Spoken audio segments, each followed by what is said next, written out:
Hello there, everybody, and welcome back to TASL All-Stars. NA is on the board. They took one earlier, as they took it over 5-2 over Europe. Had a little bit of a sub-in, had some shenanigans there, but nonetheless, North America still came up on top at the very end.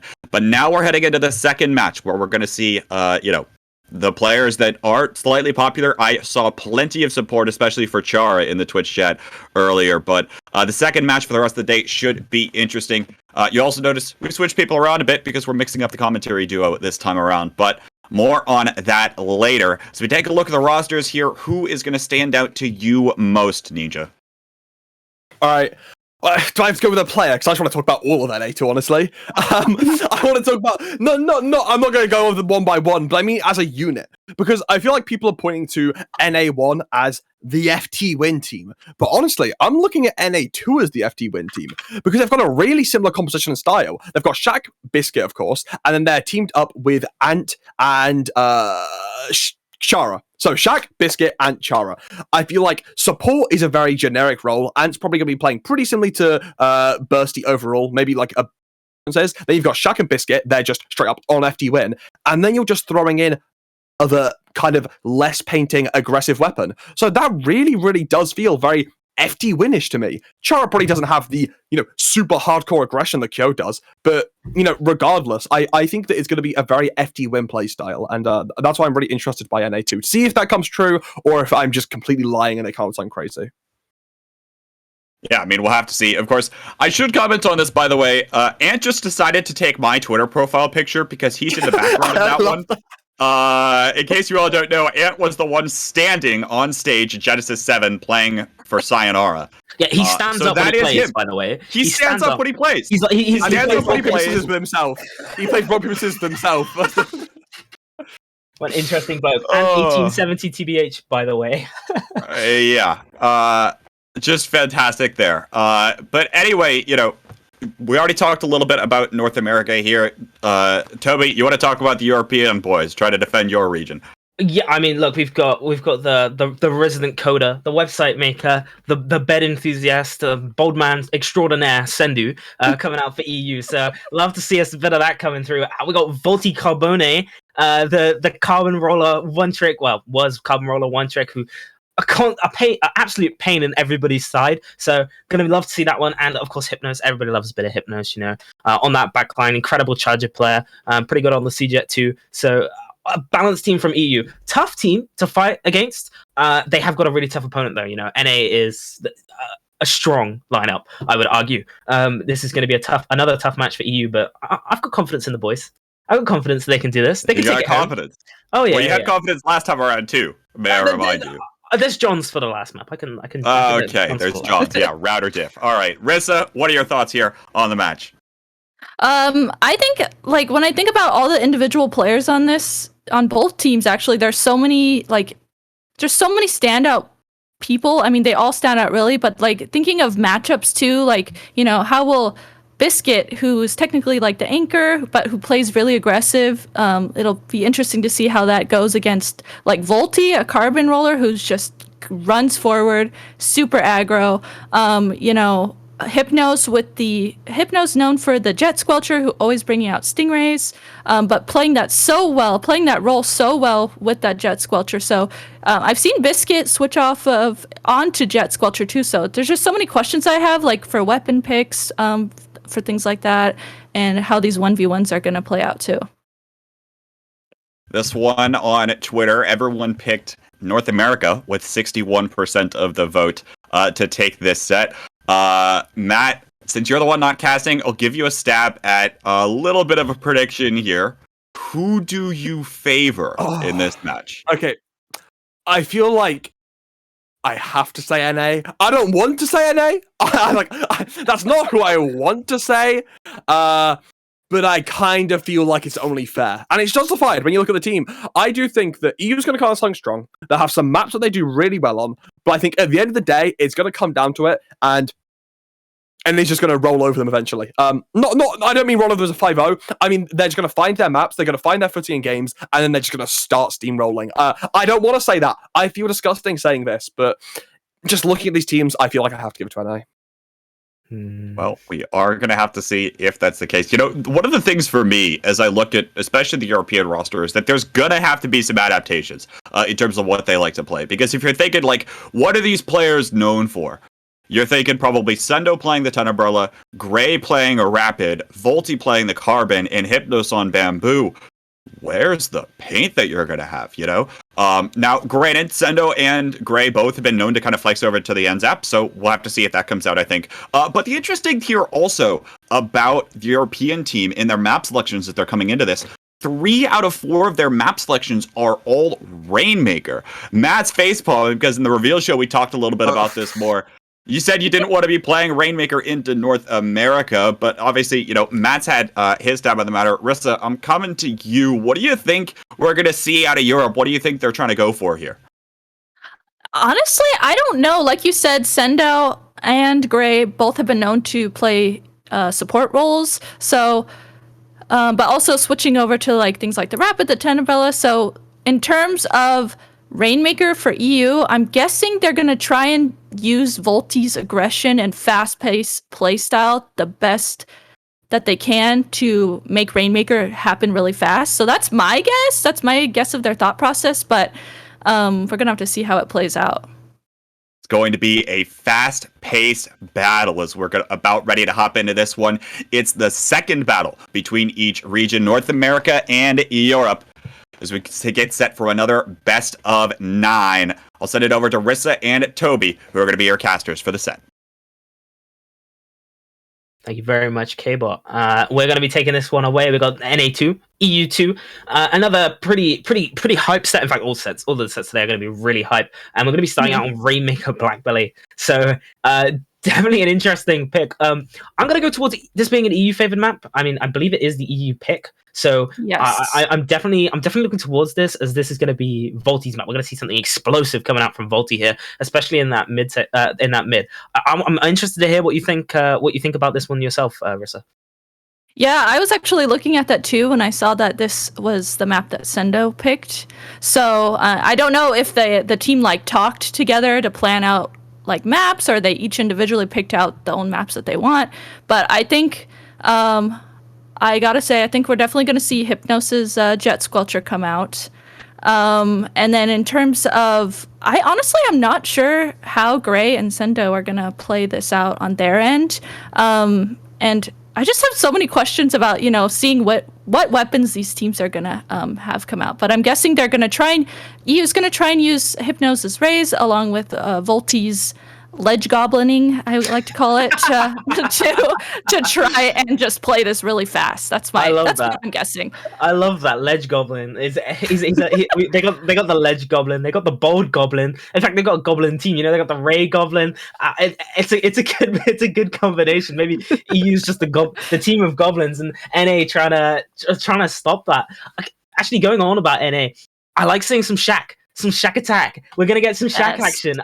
And honestly, before we even went back live, people were talking about it. Shak has been playing a lot of scrims, so we might be seeing just frontline Shak shot like going in crazy on them in this match. And the matchup I want to see, Shak versus Volty, yes please. I think that's going to be a great combination.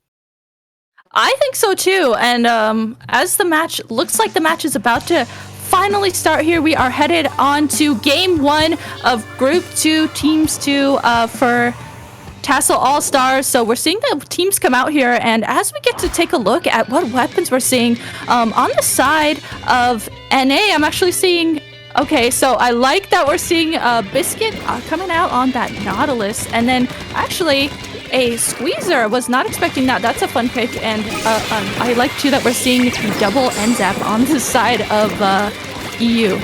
Yeah, I mean, coming out from EU, that's the Japanese comp, or a little bit of a molded one, a molded around one. The double zap with the orange zap, with the C-Jet, and I believe usually they fill that extra one in with just a mid-range weapon or an armor weapon.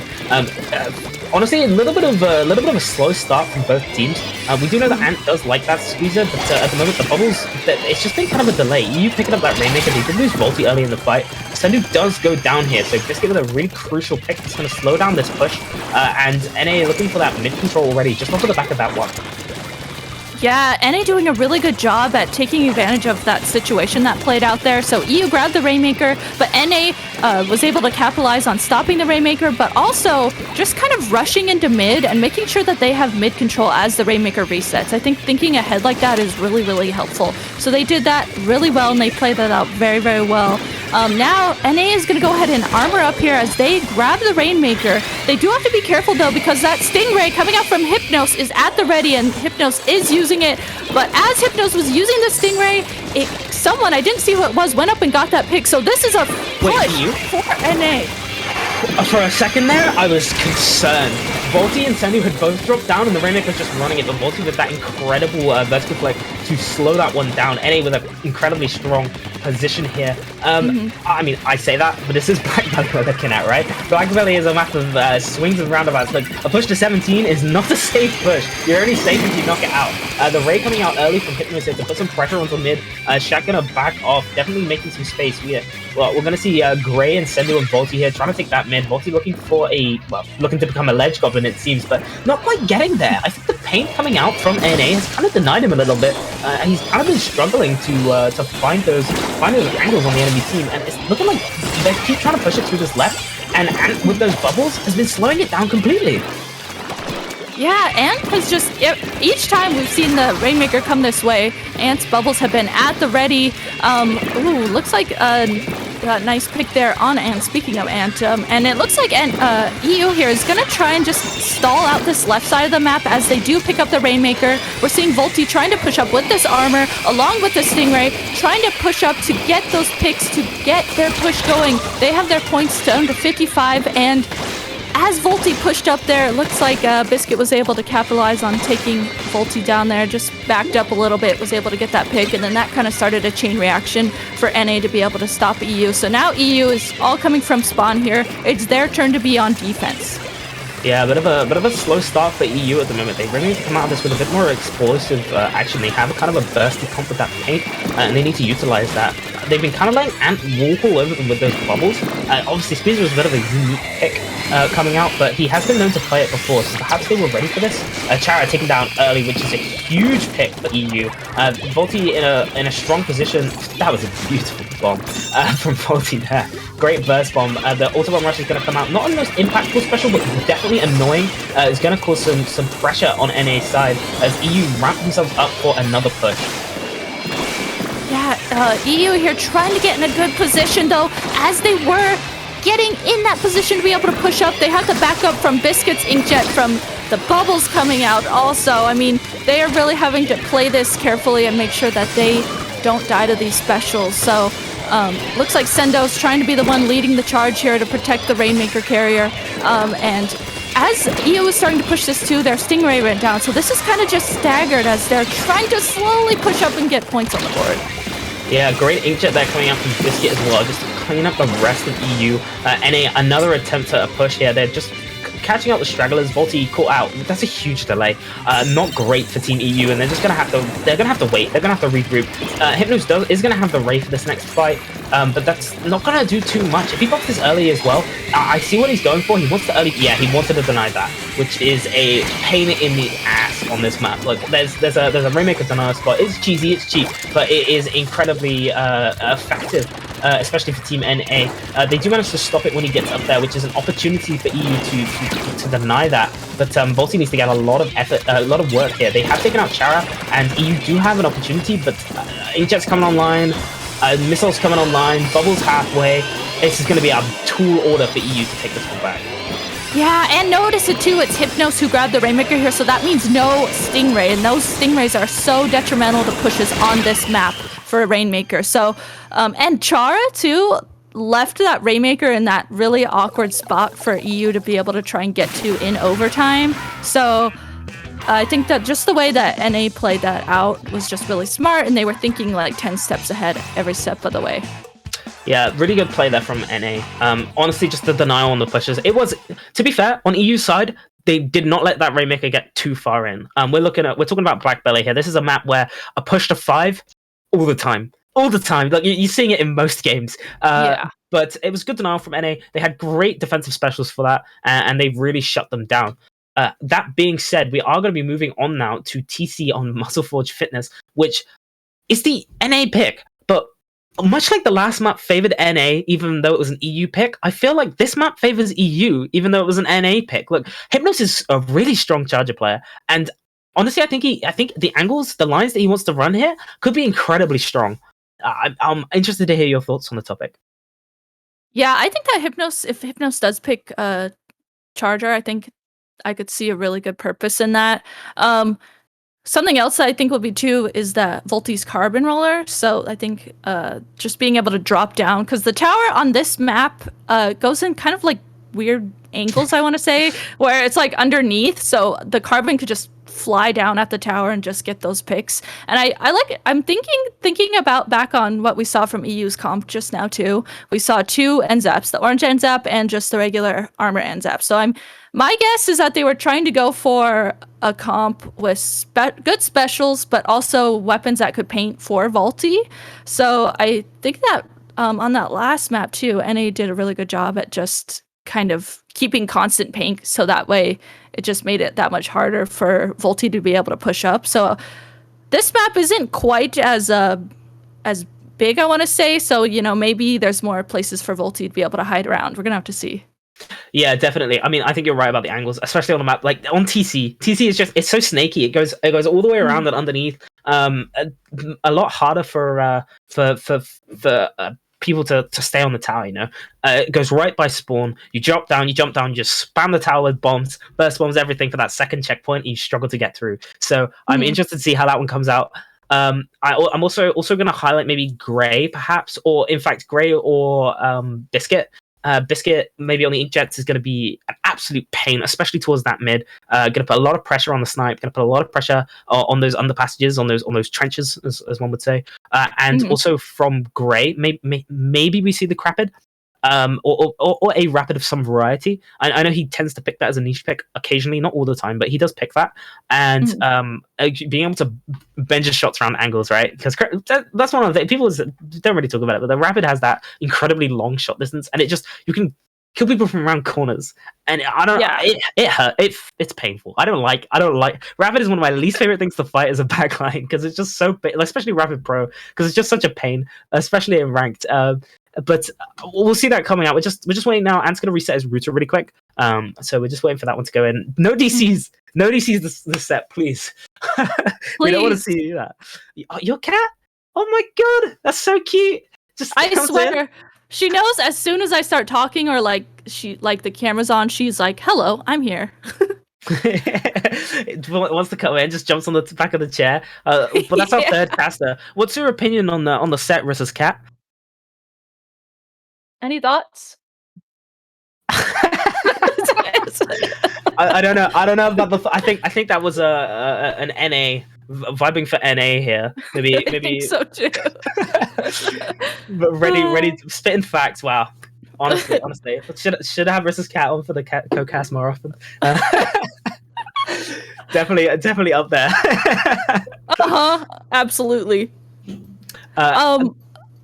Thinking about too what you were saying, I was actually kind of expecting a Kensa Rapid, just because we've seen Chara been playing it, like you said, Gray's been playing it, so I was kind of surprised to see no Kensa Rapids. But that being said, we still have at least 4 more games to see, so we could still see a Kensa Rapid, of course. I want to see a Kensa Rapid duel. I want to see Gray on the Crapid. I want to see Shak. I want to be Shak on. I want to see Shak on the Crapid. No, Shak doesn't play Crapid.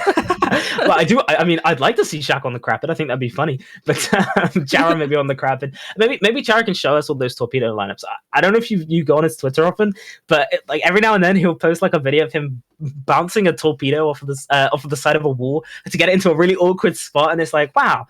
Good job, Chara. What an interesting bit of information that I totally gonna use in my games. He's pulling out the geometry. Yeah, he thinks he's Hanzo. He can do the rebounding arrows. I mean, that's not even really in the game anymore. But it'd be nice to see. I honestly, I still stand by that. I think this is an EU map pick, but NA definitely with it kind of helps that they all have, at least from NA's perspective, I think they play a lot more together, like individually. So it could be the synergy wise. I'm curious to see how the synergy works. And how it like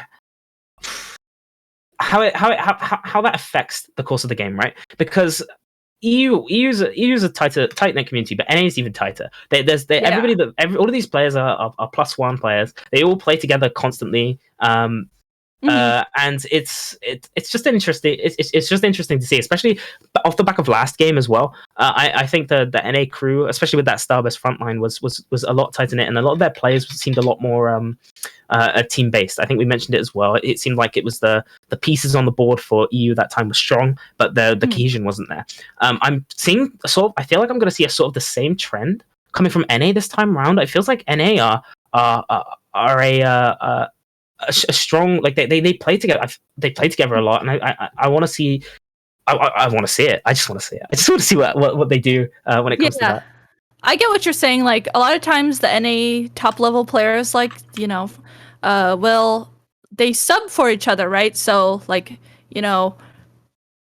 Ice will sub for FT Win or something. Just as an example, that happens a lot, very frequently for NA top level players. So I think that in that sense, they do know how each other play very well and definitely have that synergy going into that because they do play with each other a lot. And then I think that's going to be a big factor for NA to be able to win these matches. But like we said, for EU, I think the weapons that EU has for this do have potential to really do really good things for this map, especially on tower control. So looks like we are finally getting into game 2. Finally.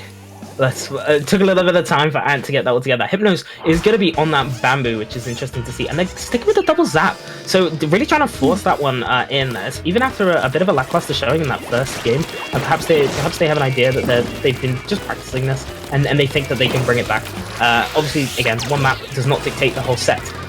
Volty here, looking for the Shark, has the armor, gonna get scared off by the Crapid, and we are seeing the Crapid as well. I didn't mention it. Do have the Crapid in the game.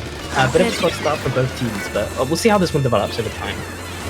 Yeah, both teams here just trying to find their way into mid, each trying to just pick at each other. You can see, Chara here with the Rapid, just trying to make sure that he's poking at anyone that he can find. And finally, I didn't necessarily see what happened, but Biscuit went down, so it looks like EU is going to be the first one to push up and get mid control. So with Biscuit going down, that kind of led to a chain reaction of also Chara going down. We saw Chara there trying to panic and baller just to try and stay alive, maybe get some picks with that. And now it's EU riding the tower, getting to this first checkpoint and trying to stay safe. But I mean, Biscuit is already back. Biscuit has an inkjet ready, and guess what? Biscuit is popping that off and just assisting with their teammates to get picks into mid. And NA doing a really good job at not falling apart here, and already pushing up and getting Meg and getting the really good picks that they need to. Yeah, that's 3 down on the side of EU, and respawns are going to be slow coming in. Volty kind of caught out there as well, so a bit of a staggered comeback. I think perhaps maybe this might be NA getting that first checkpoint and looking towards that second. Biscuit with the inkjet yet again. He's been just absolutely generating those and pressuring Hypnos away from that tower. And that second checkpoint looking a little bit closer. Shak sharking, waiting. He wants to see Hypnos drop. Doesn't quite get it. Gets the info from the Tenta missiles, pops them instantly, but the pressure is definitely there for NA. They do manage to get that second checkpoint, so charging on forward towards that third. It's honestly, it just seems like NA keep losing EU keep losing one member and having to back off. Like there's Grey going down, the missiles went in, but they're kind of scattered at the moment, and that's both the zaps. Just Volty left. He's gonna get the jump, but he needs to put some effort in on that tower. The bullet does come out from Chara to try and delay, or at least to scare Volty off. Tower's gonna stop moving, but for NA, oh my god, and he just gets him with it. For NA, it's still aggressive positioning for him. Yeah, NA is they're constantly painting for specials, right? So that is just giving them so much map control as they are pushing the tower, and they're doing a really good job at juggling the tower here. So EU is trying to get in a position to be able to paint and get specials, try and get Volty, and they just need to get paint out there. And it looks like finally they are doing that as they get Biscuit and Chara down. Hypnos here gonna use these missiles to try and push back anyone else, and probably trying to scout out where anyone is left in mid for NA. Now this is now leading Hypnos to be able to push up, try and paint for mid, and get their teammates from EU in a good position to be able to get on the tower. Yeah, the armor coming online now for EU. Volty looking to get into position to Shak. He's not quite been called out yet, and he's looking. Okay, no, the missile has come out. He knows he's been found, so he backs out. Inkjet from Biscuit denying yet again another strong push, or at least what seemed to be a strong push from EU, as they lose one of their zappers. Volty on the flank. Oh, he nearly gets Chara there in the bottom corner of your screen. You can see Chara with that trigger finger ready for the baller, managing to scare him off yet again. Honestly, it just looks like NA have been denying any attempt from Volty here to just hide and get those picks that his team needs to pop up. That being said, they are arriving at the second checkpoint, so EU with an opportunity. Yeah, you see Sendou here on the tower trying to just juggle around, stay alive, avoid all these bombs that are being thrown at the tower. And Shak gonna go down, Chara down also, as finally EU gets the lead here. So really great lead from EU, and there's 3 down now. It's just Shak left up in spawn here in the last 40 seconds as the tower points are going down. Shak here gonna run in. Shak knows that there's only 5 points left and that he needs to do something, and he does just that. Wow, really, really great push there from EU, and really great save there from Shak, just playing that. Shak knew in that moment that there was only 5 points left. Shak knew that he needed to do something, and guess what? He did something all right. Where did that even come from, though? EU were like, they were struggling, they kept losing members on that push, and they still managed to get, and as soon as they got it past that second checkpoint, it was like a light switch went off. NA panicked, they all start feeding, they completely forget about Volty. Volty's just stuck in there, he managed to get 2 on that front line, and just enables the rest of his team to push up. Shak with the clutch, managing to stop that one out, but it's not looking too great for NA. Oh my god, that was a huge bomb there, I think, that managed to take out 3. Was that 3 with 1 bomb? And you were going to take that second map in decisive fashion after kind of getting bullied for 4 minutes. They got bullied for 4 whole minutes.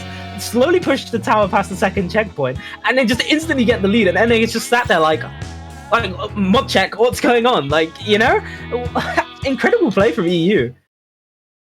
Yeah, and oh my gosh, did you see those missiles? What was that, 18 missiles from EU there? I think those missiles really helped kind of push NA back, and I think that right there at the end, Volty, kind of how we were talking about before this, I can see that map and mode just, if the carbon can just get in the perfect spot, I think that's exactly what happened, because finally Volty was able to, we didn't get to see it from Volty's point of view or who Volty was getting, but was finally just able to get in that one sneaky position and just get that chain reaction going. And their teammates played off of it really well. Oh, well, that was nonetheless incredible play from EU, and incredible play from NA even as well. It was a comeback, right? And it was a strong comeback from EU, but NA really did control the flow of that game for a really long time. So yeah, they got the lead, but NA not really showing much weakness before that. I think there's a win condition here for NA. Just don't let Volty do what Volty does best, and that's simple. And well, it sounds simple, but it's pretty hard. And they were doing that for 4 minutes straight, and then as soon as they dropped the ball on that, they immediately got rolled over. We're on straight into our next map. Not even a time to wait. Rainmaker on Starfish Mainstage. Another map which honestly looks towards Volty's favor. I'm curious to see how this goes. It's another Rainmaker map. We're going to see the C-Jet. We're going to see Ant on the Squeezer again. Let's see how this one plays out on our second set of TASL All-Stars today. Yeah, it looks like these teams kind of have comps that they want for specific modes. So we're seeing that the first Rainmaker comp we see come back for both teams. So Chara switching back to the Junior. We're seeing Hypnos back on that Jet Squelcher. So again, right now the match is starting out here. Armor coming out from NA. Biscuit's Inkjet coming out as well. Armor on the other side of EU, but looks like Biscuit was able to get that pick with the Inkjet just in time and allow NA to start pushing up here into mid. So we see that Hypnos has a Ray ready, but Hypnos is probably going to wait for NA to grab the Rainmaker and just be able to stop them with that. So just kind of a fight for mid here. No one's really making any big moves quite yet. Yeah, CJ on this map is notoriously good, especially with that Ray. You can just wait, sit back, get that spam spray onto that midsection, and then just run away and Ray. It's just a solid pick here. Volty looking for those. Oh, I mean, he doesn't even need it. Hypnos does pop the Ray aggressively.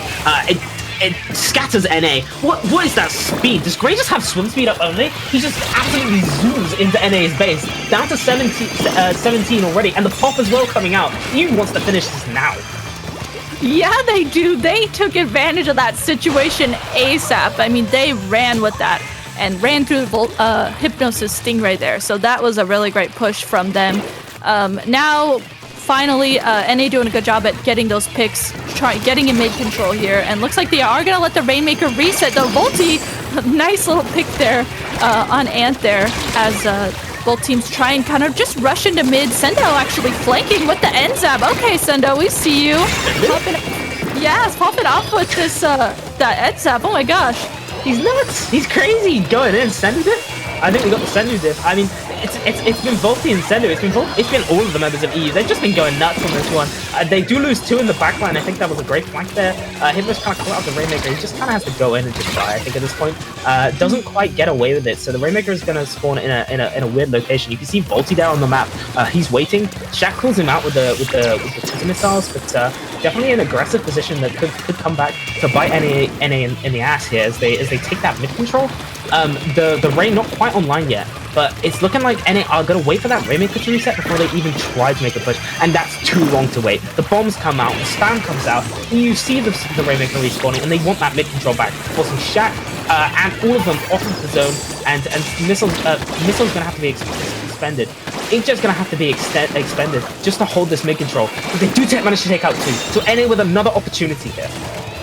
Yeah, this is NA's opportunity to push the Rainmaker, and that trade there with Chara, that really stopped the momentum there that NA had started. But, you know, maybe if Chara jumps in, they can continue this. They have Ant's bubbles at the ready, but they have to be careful though, because Hypnos, if you look up top right, does have that Stingray ready. So if that Stingray is still online, that's going to be something that could easily just shut down their push. So they're going to have to play this very carefully. As Hypnos' Ray comes out, we see bubbles come out from Ant, and the Rainmaker gets pushed down to 35, so not quite the lead just yet, but looks like EU is doing a good job at kind of puppy guarding the Rainmaker here and making sure that no one can sneak up and grab it. Yeah, everybody here on EU is kind of just hiding in the top. They're waiting. They know that push to 17 is a pain in the ass to get, right? You need to attack it at a really weird angle and get up that ramp, and Volty could literally just drop down and slam. They're going to have to push themselves out of spawn though. See, the problem with playing all on that top right there like that, well, it's great for the defense. Pushing back in, you then have to drop yourself into a dangerous position, and it's just left NA with another opportunity. That being said, in this kerfuffle, Hypnos got another Ray. So he's probably already jumped out. He's probably already ready. The push is coming out, and look at that. The Ray immediately comes out. Chara has some hero plays here. Gets crossed up by Sendou in the Ray. That's going to be another stop. The call's being made. The Rainmaker, though, still being popped by NA. They want to make a run for it. They want to make a dash for it. The pain control coming out from EU is enough to scare them off. But maybe this distraction from that top right might give them the opportunity here. It's 30 seconds now remain on the clock. This is NA's best opportunity. Yeah, that was so close. I mean, with Biscuit there trying to get up in the top right. Actually, we can see him up there. Biscuit's still on that top right. The Rainmaker is still in this position. Sendou gonna grab the Rainmaker. Sendou knows that if NA grabs the Rainmaker right there, that could have been it. They could have snuck it in easily and gotten the lead. So Sendou really smartly resetting the Rainmaker, but this is still giving NA really good advantage because they have so much map control. Hypnos' Stingray is down. Shak has the Rainmaker right now. Shak pushing up, jumping to the pedestal, and gets the lead here right at the end. Oh my goodness. Oh, they dropped the ball. That was so good from them, and they just dropped the ball in the last minute. Incredible play from NA. They knew Hypnos had the Ray, right? They knew that they were going to be a man down in the fight, so they waited until he jumped back to pop it, and they just rushed in. They didn't care about the Rainmaker. They knew they could survive the Rainmaker if they didn't give him his entire Ray. And all of NA just rush in, top right, a horrible pushing position for EU. They're all ready for the push down in the bottom left. Sendou's caught out. Gray's caught out. The Hypnos gets taken out before he can finish the Ray. And NA just immediately dunk it. One incredibly close match there from NA. After such a rough start for them, they just came back from it, and they constantly kept that pressure up. Volty caught in a bad position. All of them caught in a bad position, and with incredible capitalization to bring that one back after what seemed to be another EU map on the board.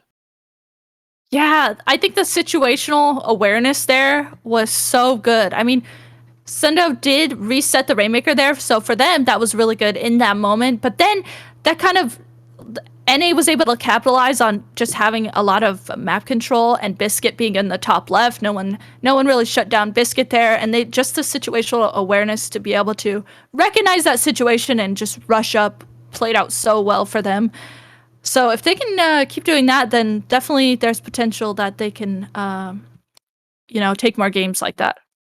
Definitely. I mean, look, so far what we've seen, at least outside of map 1, on the last 2 maps, what we've kind of seen is both teams playing ready, one team playing more aggressive than the other, and getting the early lead, and then having it flipped immediately toward like in the last minute of the game. Or in overtime as that was. It was great play, and even from EU, it was good. Sendou reset the Rainmaker, which put it in a what assumed to be a good spot for EU. They had the Ray, but the defense just wasn't there, and they just didn't manage to pick it up. That being said, that's done and done. We're moving on to the next map, going straight into on Albacore, Albacore Hotel Splat Zones, which is an interesting map, I think. And I like it for EU, but I think I like it even more for NA. So we'll see how this one plays out as we get into it now. Sendou on the Tentarella. Love to see a bit of Tentarella coming out here as we start our fourth map of the day. Yeah, and we are actually seeing Rapid coming out from both sides here. So, Shak was the one who picked this map in mode. And I'm guessing, my guess is that it was, to counter Volty's Carbon Roller. So we're going to have to see how that plays out here. As EU is going to be the first team to take control of the zone here. Wow, Ant does go down to, oh my gosh, there's kind of trades going on still. But I think, if we look in the middle of the map, we see Sendou putting bubbles in zone just to act as a protection to keep anyone away from the zone here as EU is just counting down points. I like that combination there with the bubbles and Volty, giving him more space. Kind of countered there by the point sensor coming out. We did see Grey Tudos off the map. He did manage to fall off trying to take out Biscuit. Bit of a rough one. This is most likely going to be NA's cap if Sendou doesn't have anything to say about it. He does get taken down. The Rapid Pro putting on some great pressure, but NA finally getting some control after a push to 32, which is pretty solid coming out from EU. That said, right, the recaps. The recap potential with EU's comp is vast. They've got the Pro for the pressure. They've got the Tentarella to facilitate Volty coming back in. They've got the Ray to put pressure as well. So if they can combo Volty and Sendou off the back of each other to get this one in, it could be really big. That being said, Sendou taken down early, which is really rough. In fact, 3 members of EU taken down early. NA just kind of rolling over them. They knew what was going to happen. They knew what was going to come out, and they just kind of stopped it as soon as it came. Yeah, they did. As soon as Hypnos started raying, the way that NA played that was so well, they knew, just kind of play safe, but also make sure you're all working together to stop certain members. So NA now counting down the points as they get down to 10 points remaining. Each team has 3 members up here as the zone finally gets moved over to EU's side. And EU is going to take 2 NA members down with them as they capitalize on taking the zone here. So now, that got so close, but EU was able to clutch that out there in the last 6 points.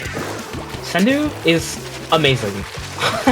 He's been doing so much work. That was a clutch. It wasn't just him, but the combination of him there with Grey, putting on that paint on the zone and denying the paint from Chara's baller and just comboing it so well. It was amazing. The shield here doing its best to protect Volty, not quite managing it. Volty and Sendou both taken down, so NA are gonna have that control of the zone at least for now.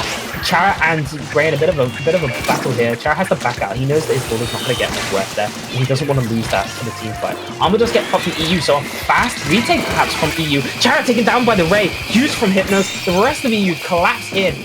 Grey looking for the flank, but the zone gonna be in EU's favor here. Shak and Biscuit gonna have to come up big maybe to stop this penalty from getting too low, and from EU from starting to make some progress on their own points. Yeah, EU starting to make progress, and I actually wanted to note too, there are beacons up in NA Street, so those beacons are letting EU see exactly where the NA players are through those beacons. So now NA trying to push up, they armored up, they missiled, and Biscuit is using that inkjet to be able to push up and get the zone. Great special usage, and in doing so, along with Chara's baller to follow up all those specials, they do get the zone back and take two EU members down with them. So now the zone is back in NA, excuse me, and there's lots of yellow paint on the map. That was a great rapid duel there between Gray and Chara. Love to see it. The Raiders come out, manages to pick up that second kill. Volty are trying to cross the perilous bridge here, but can't quite get across. His Shak denying him, looking for the jump. Maybe a bit too greedy here from Volty as he drops in on top of multiple members of NA. Sendou trying to make something happen as well with the Tenta Shield. Doesn't quite have the bubbles online. Minute left. They have to kind of stall this one out for a little bit longer. Does EU. The bubbles do come out. A lot of pressure and kind of caught out in this situation. Stuck in the corner. NA gonna have to flip that one back over. Volty looking for another pick there, but it's gonna be enough for EU to take control of mid.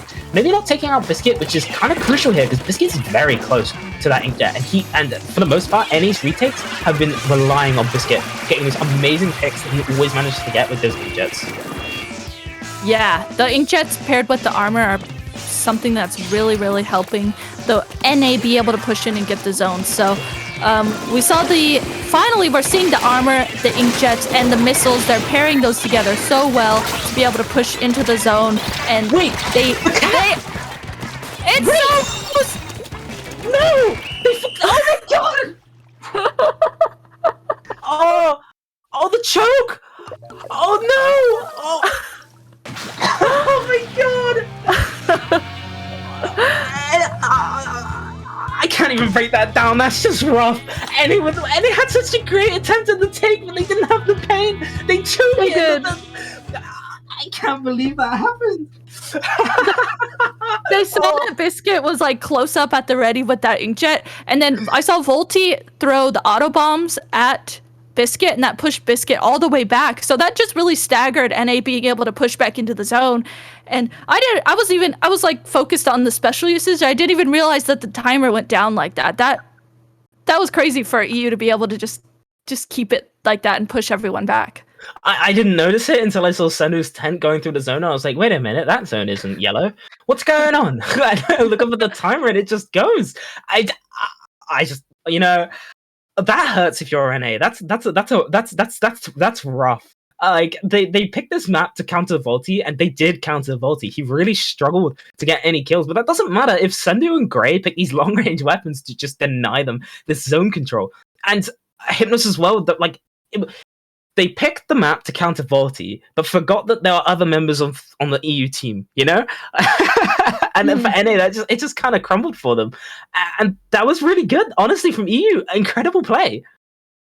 Yeah, that was really good. I saw a lot of Volty sharking in Sendou's tent shield too, so I didn't even think about that being like a play option, and that was playing out really well too because Volty could just hide in that tent shield and then just pop up and or get to better positions in the map through the tent shield. So I actually saw everyone press A really fast, so I'm kind of wondering if we're going to see that tent carbon combo again.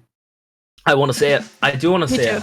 Especially on a map like Skipper. Okay, Skipper, 50-50. People, I'm surprised that it's been picked because I always hear that people don't like Skipper, and then I hear that people like Skipper, and it always goes. It's always a weird back and forth. Sendou, sticking with that tent, perhaps maybe thinking that they have a key to victory here. Shak on the vanilla dual scorches. I mean, we didn't say this last, but Shak was playing vanilla dual scorches, so that is most likely an attempt there to just manipulate just use missiles, spam missiles. Missiles are strong, right? This is a really strong encounter, and I mean, perhaps we'll see that as well coming out because the orange zap is also being played, not the carbon zap, not the armor zap. Perhaps maybe trying to enable Volty, but we start out here with the zone control being strictly in EU, but it was kind of a weird take, wasn't it? Yeah, that was kind of a weird take, and it's just Hypnos there down at the bottom. and it was just Biscuit on the other side of the zone, so it was like a showdown there happening. And both of them held their position, but guess what? Biscuit was able to capitalize on taking the zone there and getting those jump-in picks that were of the EU members that were jumping down to Hypnos. So really good counterplay. And if you look up, you can see that NA actually has all their specials ready. So they are using their missiles, they're using their armor. Biscuit is using that inkjet. They are trying to shut down anything that EU is going to try and bring out to the zone for the EU to get to the zone. But nothing. They got absolutely nothing from it. The bubbles are coming out. They didn't even get any kills with the bubbles. And EU have an opportunity now. They have their own specials. They're like, look, you didn't get anything with that. Our weapons are better in the 1v1. Look, you guys can't beat a tent shield. What are you doing? Oh, well, I mean, their own team can't beat a tent shield. But I guess if they use the enemy tent shield to kill members of EU's own team, then I'm not sure they can do anything about it. I was looking quite strong for EU until Sendou killed his own teammate. A bit of a tent moment, I think. Yeah, that's very unfortunate when you're playing with the tent shield and then the tent shield is the thing that gets you down. So that was definitely unfortunate, but Hypnos gonna try and missile here to allow Volty to try and push up, but looks like Volty recognizes that it might be kind of an iffy situation, and Shak playing that really well, pushing up through that and getting that pick of Volty. So now there's 3 members down of EU side, and NA is doing a good job at holding the zone here. A lot of back and forth happening here as each team is just trying to capitalize on using missiles, using their specials. And no, Biscuit, no! We'll pretend we didn't see that, Biscuit. I'm so sorry that we saw that from your point of view. Now there's 2 members down of NA, so EU has to take advantage of this and push up. And they do just that as they get the zone. Volty getting that pick on Chara. And now they just need to get paint around the zone to be able to get in a position to get counter specials ready. That was a great capitalization there from EU. They fall off the map. They probably had a little chuckle to themselves and said, all right, push zone. Honestly, I'm surprised by how close this map is at the moment, because Skipper is quite a snowballing map, right? Especially on the upper side. Well, I mean, it doesn't matter too much because they don't have that many long-range weapons. But it's been known that there's a bit of a peepers bias on this map. That being said, NA doing a great job getting back in. Volty has to divert his attention to the zone to keep it, and it's not gonna quite get there as NA managed to recap after taking out all the members but Sendou, who's probably jumped back. Yeah, already got all the way back here and ready to push straight back in. Both teams are about 30 points, but NA working that penalty down. They want to knock this one out fast. They want to get themselves up on that leaderboard. It is currently 2-2, so it's quite a crucial map for everybody here. They want to put that closer to that game point. Specials online for EU. They want to push in with the bubbles. They want to push in with the tent shield, and it's going to be their attempt now. They really need to make this one count. They do. They knew that was their go time. NA only had 10 points remaining to just get the KO. So they did a great job with that. Sendou's bubbles. I saw missiles come out through that, and that played out so well for them because they were able to get really crucial picks. They got Shak, they got Biscuit, and they pushed everyone from NA back into their spawn. So now EU has no penalty points. They are going to go ahead and missile to just kind of try and, make NA a little bit staggered out here. But guess what? Biscuit has that inkjet ready, paired with the armor that they do so well. They know that this is the moment they have to at least cap the zone, as there's no penalty point for EU. Right now it's 2-2. Volty pushing up and getting the pick. It's just Biscuit. Oh my goodness, NA knew in that moment that they needed to jump to Biscuit to be able to capitalize on just at least capping the zone, and they did just that. NA, what is it with you guys and not painting right now? They had that and Volty with the clutch, and again, no, they lost this because that was an incredible play by Volty. They need to work off of those Biscuit inkjets better right now, because every time Biscuit inkjets, they completely forget about painting zone. Chara caught out, he's got to rush in and try it, and EU with the comeback there right towards the end. Is this just what's going to happen? Rissa, is this what we're going to see? Just like, I guess so. Like over and over again, it's just been EU with these last second leads to cap the zone, and Volty maybe with a lucky clutch. And honestly, that's a heartbreaker for NA. Two in a row in the same sort of situation. It just hurts to be them, I think. Yeah, and if you look too at the scoreboards, I mean, NA has so many kills on their side. They were getting so many picks, but it's just like, I feel like, I don't know, that was kind of just weird. There were so many different things going on, and just EU was able to capitalize on situations and recognize when Volty was. I think that recognizing when Volty was able to do something or get really aggressive picks, they were able to just follow up really fast with that. Well, that being said, and Volty being mentioned, we are going to be moving onto Mako Mart, which is Volty's pick on Splat Zones, which is a great map for Carbon, especially with all those ledges. It's going to be tough for NA. I think this is going to be a really tough pick for NA. I mean, these matches have been really close, right? But we're going to Splat Zones again. We're going to a map that Volty likes again. Ant was doing. I'll mention it now. Ant was doing really good work with those point sensors. I don't know if you guys noticed, but just for the chat, at least if they didn't see, I'm assuming you didn't. But he was just constantly getting point sensitive. Volty was always called out, and it was really making a struggle for him. So I was gonna say we'll see that again coming out, but I don't think we're seeing any point sensors on the side of NA. So getting into our match now, Mako Mart Splat Zones. I hope we need NA needs something to come out here. They need to stop NA from EU from getting onto match point. They do, and like you said, this is the map that Volty picked. So you have to really know that Volty knows that he loves this map, and NA is gonna have to find a way to try and stop that. I think they are doing that with Chara's Kenta Rapid. You know, it has torpedoes. We're gonna have to see though, as the zone has immediately went to EU side. EU is starting out with the cap. Biscuit doing the classic Biscuit Inkjet, getting 2 picks. And that allowed their teammates to push up, follow behind them, and get the zone now. But there's 2-2 on the map right now. So many things happening back and forth. I mean, right as I'm going to talk about one person, then something else happened. So EU able to push up behind, though. I think they pushed up behind what Volty was doing and just at least cap the zone here. And now they're getting in a really good position to hold the zone. Volty gonna use this auto bomb rush here just to push back anyone that's trying to push in from NA side. Think about the paint control that EU have right now. If you're looking at the paint control they have, Volty just has free reign to walk around. Biscuit's inkjets have been super crucial, but if he doesn't even know where Volty's hiding, he can't get that. Hypnos here trying to paint over the zone, getting that bamboo spray down, same as Bray. The zone just captures not coming out for NA right now. All they have is a baller on deck. They're looking for the suction bomb rush, but I don't think they're going to be able to get it. They're just going to have to work off the back of the armor. Perhaps the suction can come in later. Biscuit also working for that inkjet. As that timer ticks closer and closer to 0, they're down to 15 points already. Biscuit on the inkjet manages to take out Volty. That's a huge storm on the side of NA gone. They get the recap.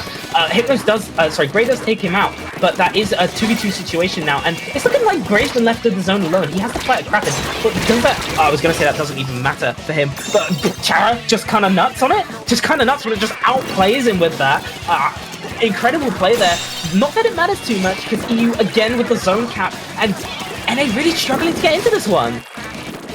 Yeah, I think what you mentioned too is really crucial. The paint on the sides of the map is really, really crucial. Like, as we see Hypnos here, painting the side of the map. Sendou on the other side of the map, painting the side of the map. So that's something that's really crucial for allowing the EU side to be able to push up and move around.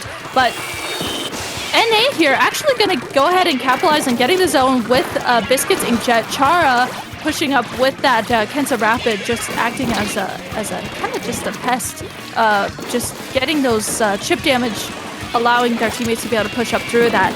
And now NA has no penalty points right now, so they know that they need to play this carefully. They need to get counter specials ready and try and hold the zone as best they can. Yeah, honestly, it's just been kind of a rough one. You say it's been rough. I say it's been rough for NA, but the caps that they've got have been really good for them because they managed to get a load of those points down. Even if the caps have been sporadic and EU have been taking it back, EU haven't gotten any leeway on their push. They're just kind of stuck at 8 for a while, and NA kind of collecting themselves now, managing to get the kills that they need. Biscuit with great utility off of that inkjet. Chara with amazing use of those torpedoes to just flush out Hypnos. Again, look at that amazing shot there from him. And NA inching closer. Actually, I didn't even realize how close it was. They've gotten it past. They've taken the lead. 5 seconds left and there's only 2 members of EU alive. They're not going to get to the zone. NA out of nowhere there. They were getting bullied. We're going back to the start of the match. NA getting bullied by EU for 3 minutes, and then NA just being like, all right, we win now. And they just win. I know, it feels like at the end of each of these games, like, one team or the other is finally, like, they just turn a switch on. They're like, okay, let's just win this. Because that just keeps happening. And this time it was, for this one, NA did that. They did exactly that. I think finally they started painting around, and that paint really allowed them to kind of slow down the other team of getting in a position to be able to push in, especially with how close the points were there. Yeah, definitely. I mean, it was just looking like EU was running away with it, and then, well, not even allowed. No chance. And they make a comeback. It's been so back and forth. I know. One map NA, one map EU, one map NA, one map EU. And we said it at the start, but it seems like the maps that NA are winning are the maps that the EU picks. So really interesting there. Rainmaker Snap Canal, though. Going to be moving on to the next one. It's a pick by Hypnos. I fully understand why he went for this one. He wants that Ray. He wants that. He wants to put Volty in a good position, and he wants Sendou to be in a good position too, with perhaps that Tent Umbrella. It's just a good map for their comp. I hope we'll be seeing some solid play from EU. I think they can take this one quite handily if they don't do or choke it like they did in that last map. You know, getting really low and then just losing the match, losing the engagement. NA perhaps coming in on this or maybe on a back foot, but still with a really strong comp for this map. So we'll see how this one plays out for them as we get into it on Snapper Canal. Is that Rainmaker? Yeah, it's Rainmaker. Yes, Snapper Canal on Rainmaker. Both teams coming out with really good comps for this map in particular, and we're seeing Sendou with that 10, like you said, already pushing up and just acting as a wall in NA's street here, as we're seeing Biscuit trying to carefully play around this. And I didn't see what interaction happened there mid, but there are 2 down on EU right now, as NA is going to go ahead and pop the Rainmaker. Chara grabbing the Rainmaker and just rushing up through this as best as he can, because he knew that there was a Stingray there. So that was one of those moments where, hey, just push this and just get as many points as you can, because there's Hypnos' Stingray at the ready. So a good way to start out the match, you know, getting those points on the board. But now this has allowed EU to be able to grab the Rainmaker and start pushing up. You can see Hypnos here painting around, making sure that no one comes up to the Rainmaker, but also getting that Stingray ready. But guess what? Someone is going to take down Hypnos. I didn't see who it was, and that is going to be the end of that push, as that's a complete wipe on EU. Could you even call it a push? They tried to go left, they tried to get that situation all set up for them, and they just didn't quite get it. And while Hypnos does have the Ray on board, look, Chara's trying to push up this main, but Hypnos just says nope, GG Ray, and does it every time, just completely shuts it down. You've had a really good defense right now, but their attack so far has been really lacking. They get the picks, and then they lose that control really fast, maybe letting themselves getting flanked a little bit. Gray gets taken down and then the skirmish, but so does Ant. Sendou looking for an angle here. He wants to set up that Tent Umbrella for a push down maybe main, but he needs his team to be on board with it. Rainmaker resets, Bubbles on board. They have got the Ray as well for the defense. Volty's gonna instant auto bomb rush just to make some paint space, add a little bit of scare factor, I think, to NA. But the more paint the EU has, the more space Volty could be hiding in, and I think that's really scary for NA, especially with their comp. That being said, Gray in the shield, you've seen it all before. Rainmaker does. Wait, no way, he just made that. I was like, he's done it all before, but he just runs right through. That's why you need the Ray. Gray with an incredible play. That's what he's been running, like pure swim speed up, by the way, for these maps. So he just runs away from all the shots, instant KO, and NA's just left there like, what? What happened?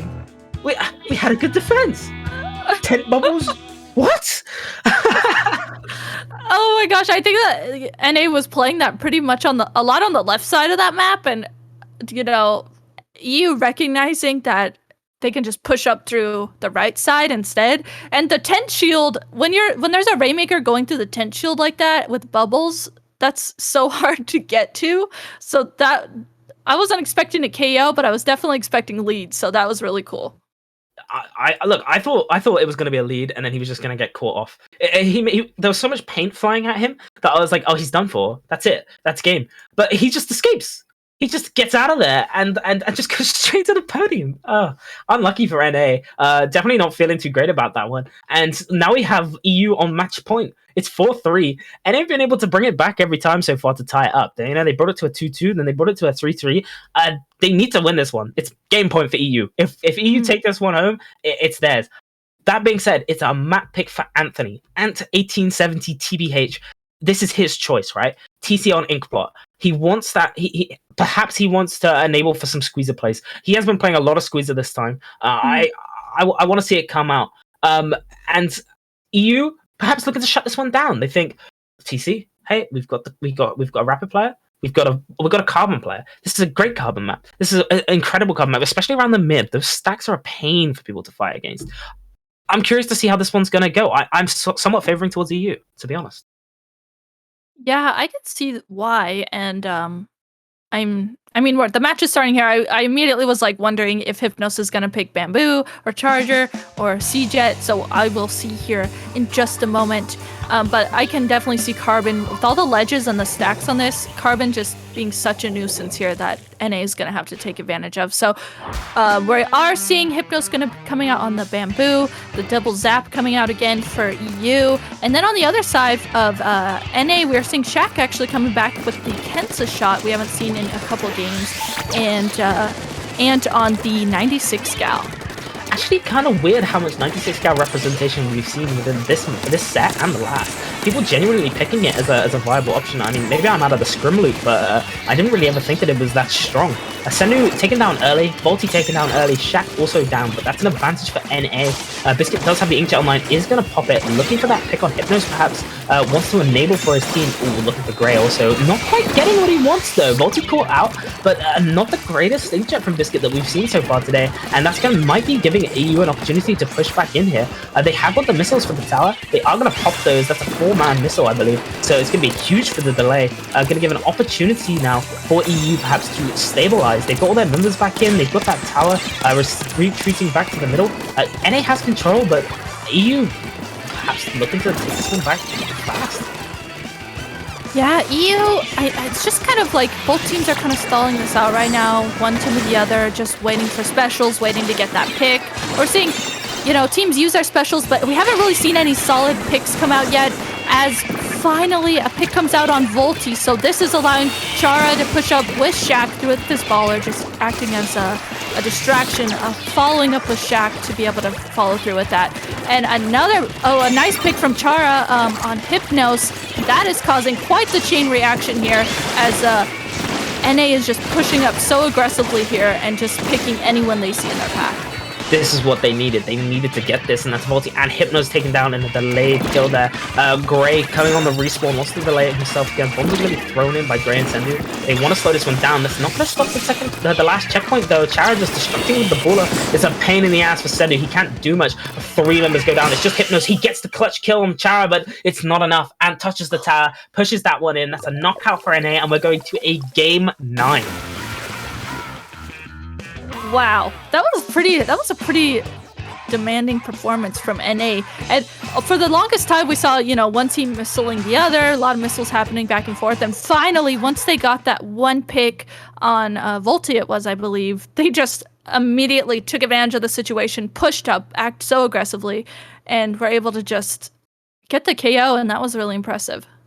It was just a beautiful kill, beautiful knockout there.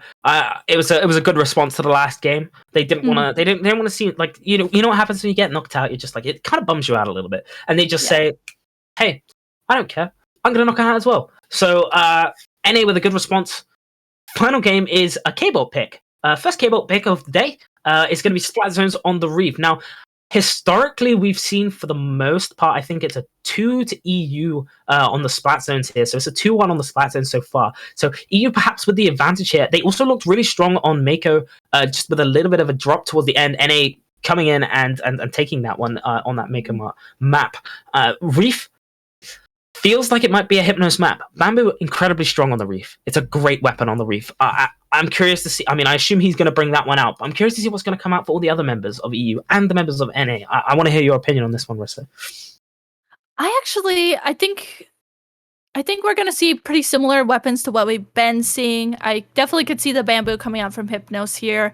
Jet Squelcher Charger can be a little bit awkward.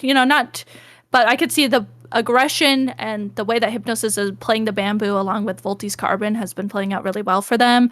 I'm guessing, actually, I don't know if Chara's going to go Junior or Kensa Rapid. I could see either one working here. We could see that they're, I could see they didn't queue up right away, NA, so it looks like they were kind of talking about what weapons they want to play, what strat they want to do. And this map and mode together, I think it's really detrimental about who can get that bridge control first. So that's going to be something that I'm really interested to see how each team's play that. Chara's going to be sticking with that junior. We are going to see the bamboo from the Hypnos. I want to see the impact that Hypnos has this game with that bamboo. Also a good map for Carbon. So I want to see some more Carbon plays. Looking like NA are focusing more on that bridge than EU are, as EU have one of their members on the right side as well, looking to get some missiles. And the missiles are on board already. That information for EU is crucial. Sendou probably got the information immediately, pops that shield to try and make some space on the bridge. They don't really have any zone control. NA kind of holding that one. Oh, massive pick from Biscuit, taking out 2 members of EU squad, and it's going to be an immediate cap here for NA and a good strong start for them. Yeah, Biscuit played that out really well, just kind of waited for Sendou's shield to die down, and then just popped up and got the picks after that and allowed them to get bridge control. We're seeing Chara and Biscuit on the bridge here. Armor coming out for Biscuit's Inkjet.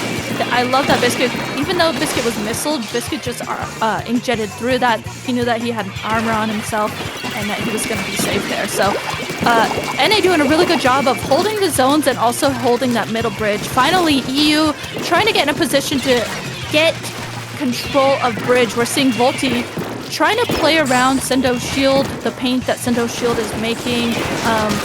And there are 2 down on EU right now, though, as Volty tries to push up, does get 2 down, but is called out by Ant here. That timer is getting dangerously close right now for NA. EU have to make some plays. They've got the bubbles on deck.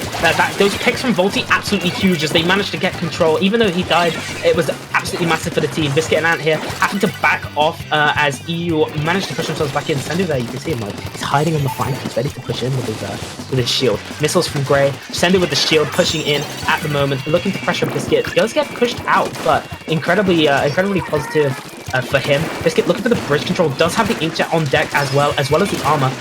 Might just go ahead and pop it here. Oh, not if Sendou has anything to say about it. He says no. Biscuit jet? No. And control for street immediately in EU's hand, thanks to that 10th umbrella. Volty in the ledge position. You know this is strong for Carbon. Looking good for EU so far. Yeah, looking really good for EU here as they now have bridge control. Finally, they've been looking for that throughout this whole game. So along with Sendou's shield, doing a great job at holding bridge, and Hypnos with the bamboo. The bamboo and the tent shield on bridge can be really hard to kind of break past.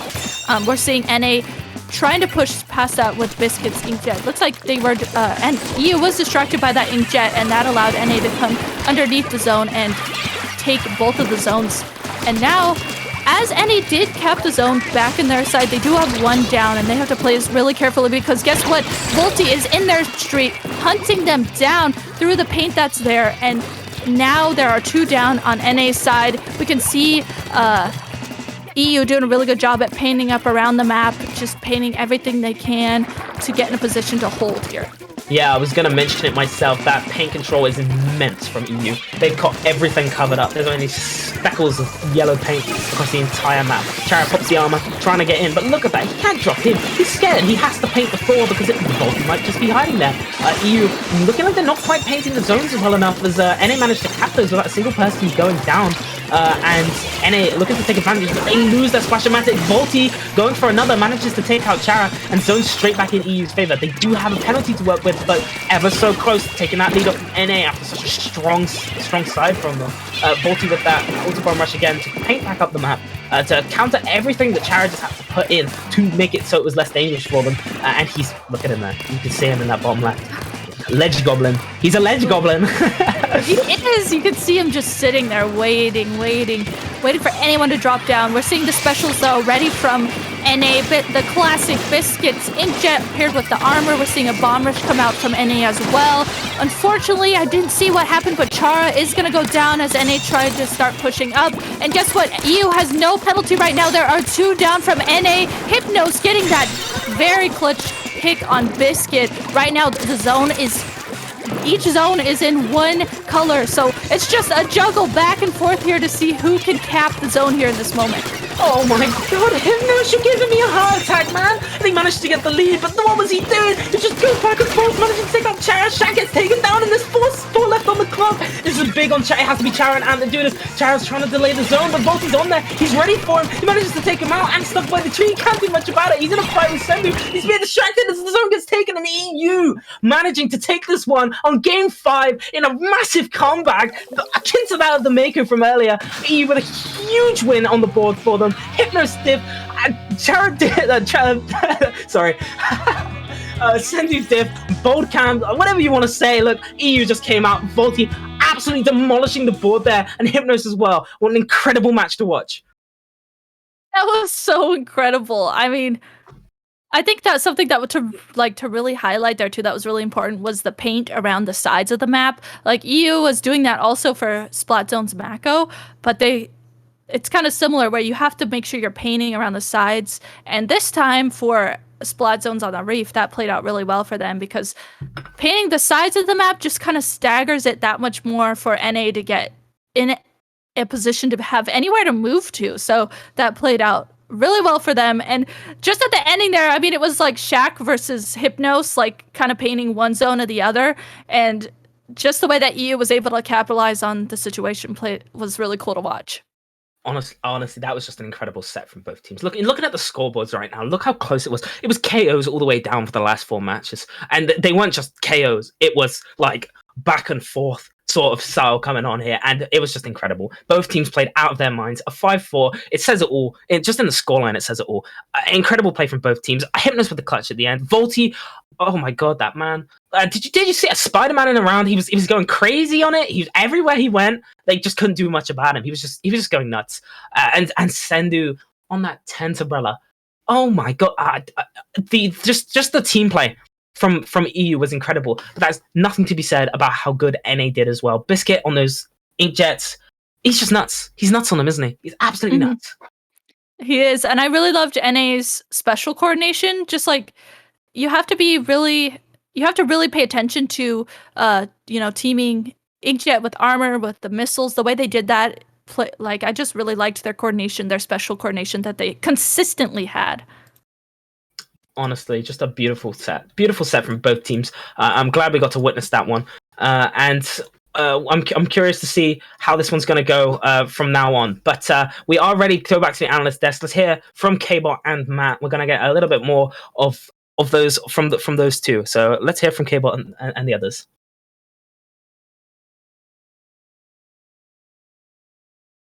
Again, I'm muted again. I love it here. Just love it here. But what a set. Honestly, I'm so excited. No, here's the thing, okay? I want to talk more about that set because I was excited about what I saw, and then of course I forget to unmute my mic. But you know what? It's fine. We're chilling. And it was a really good, I don't think we could really ask for much closer of matches in that last one, Matt.